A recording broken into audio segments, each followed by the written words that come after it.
হয়েছে কত পরে একটা বাজানটা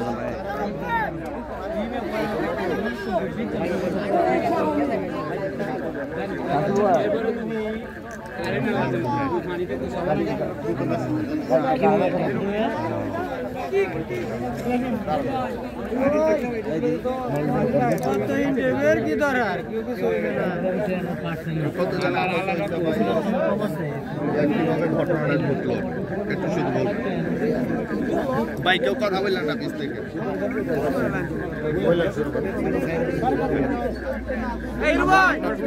খবর পাই থানা মোড়ের একটু সামনে কামাইয়াচর এলাকায় বাস আমরা তাৎক্ষণিক ফায়ার স্টেশন থেকে দুইটা ইউনিট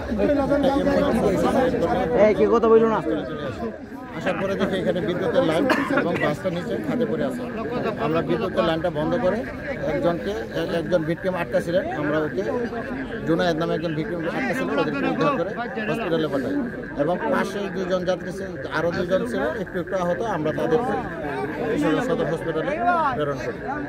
বাসটা কেন্দুয়া থেকে চট্টগ্রামের উদ্দেশ্যে যাত্রা করছিলেন।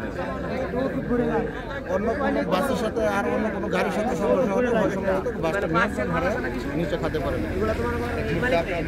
কতজন আহত হয়েছে? আমরা এসে 3 জন পাইছি, একজনকে উদ্ধার করছি আমরা, আর 2 জনকে আহত অবস্থা পেয়েছি। আমরা হসপিটালে পাঠাইছি। আর আমরা আর বলতে পারছি আবুজার বিভাগ স্পেশাল অফিসার